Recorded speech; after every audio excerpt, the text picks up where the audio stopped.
All right, quick background so we're all on the same page. Recently, the First Presidency announced that starting in April 2026, there will no longer be a Saturday evening session of General Conference. Around the same time, they also announced that young women can now start serving full-time missions at age 18 as long as they finished high school. Neither of these changes touch core doctrine, but both do touch our culture, how we gather, how we serve, how we grow up in a church. And cultural changes can feel just as intense as doctrinal ones sometimes. So let's start with the one I'm excited about, sisters serving at 18. I've heard the theories all over the internet about why women had a different mission age. Some people said girls should focus on getting married first. Respectfully, that has never made sense to me. I don't think anybody, guy or girl, is really ready for marriage at 18.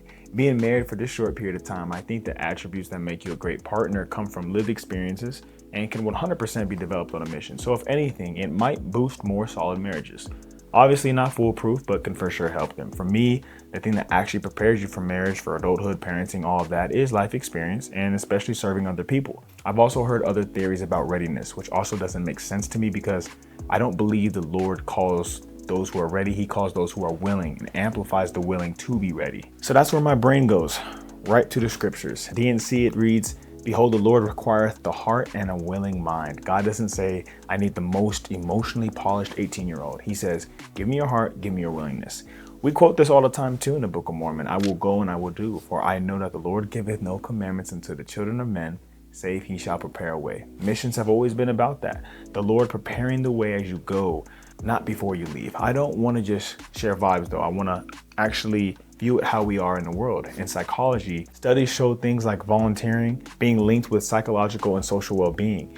Teens who volunteer regularly, they significantly show lower rates of risky behaviors like substance abuse. There's another study in the Scientific American highlighting how community service can help reduce depression and anxiety in youth. So, do I believe 18 is too young? I kind of flip the question. Maybe the better way to approach it is, why would we delay a powerful, structured, service-based experience that can help young people not only find purpose, but strength and solidify their identity? So from a faith and a science side, earlier access to service looks like a gift, not a risk. And we've actually seen this played out before. Back in 2012, President Monson lowered the age, and the number of sister missionaries more than doubled. Right now, there are estimates that around a quarter to nearly a third of the missionaries are women. There was even a BYU study that looked at thousands of women who chose to take time off to serve a mission. A big chunk of them came home and changed their majors into fields with higher earning potentials compared to women who didn't serve. So I want you to think about that. Spiritually, they're serving God. Emotionally, they're building resilience, they're building confidence, and practically, they're coming home and making bigger, braver decisions about their future. So to me, that doesn't sound like we're losing girls to mission. That sounds like we're launching women into the world with more clarity, more power, more influence, and we need that with our youth today.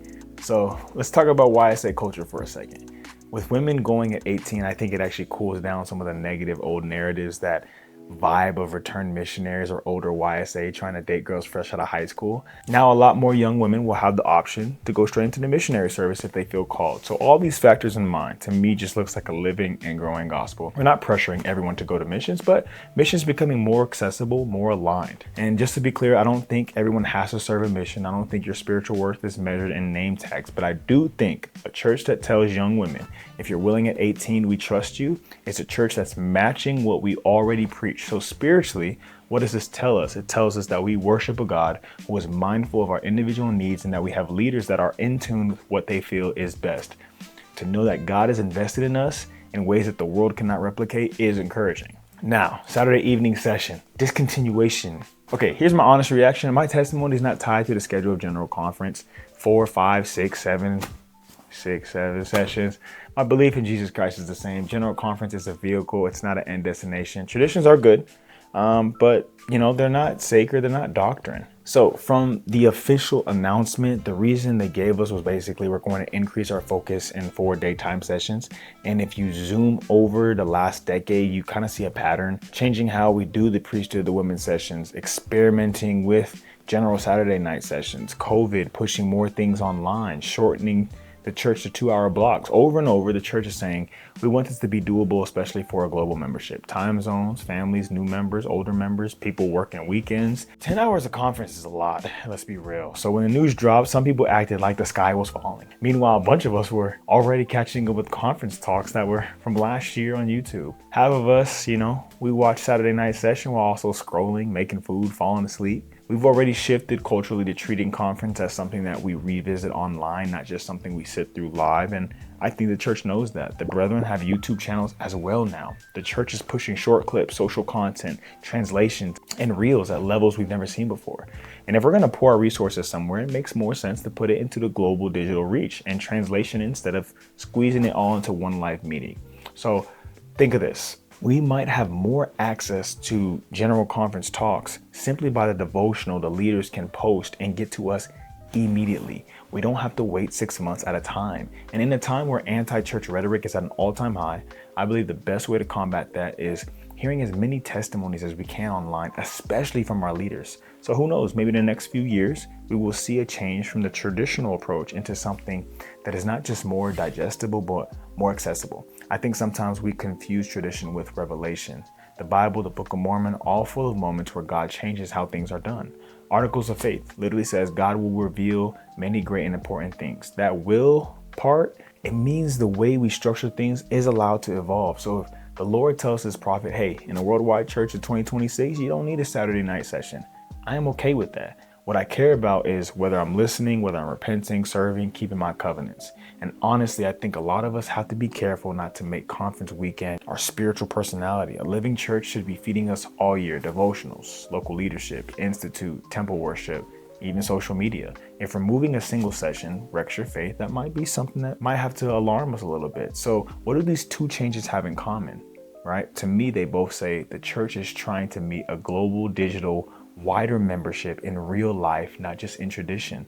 For young women, like I said, we trust your willingness. For conference, it says we trust that you can still receive the same revelation with a slightly lighter schedule. When I step back and I look at these things through the lens of Christ, it fits for me. He was always more interested in hearts than schedules, more interested in who he was reaching rather than being strict on how he met them, more interested in willing disciples than perfectly ready individuals.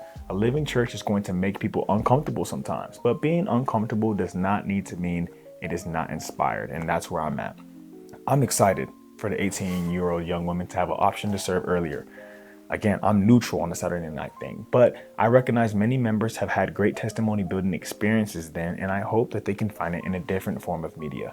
I believe in a Savior who is still speaking to a church that's still learning how to serve globally, and a generation that's being invited to step up earlier with more courage, with more faith, with more resilience. So I know that when we're willing, the Lord amplifies us. And now I want to hear from you guys. If you're a young woman, how do you feel about the age change? What about if you're a parent? Are you nervous, excited, both? And honestly, what do you think about no more Saturday night sessions? Drop your thoughts in the comments. I'll be reading through, I'll be responding. Love you guys always. Keep your hearts soft, your minds willing, and I'll see you guys in the next one. Until then, check out our last video where we talk about how RMs become millionaires. Peace.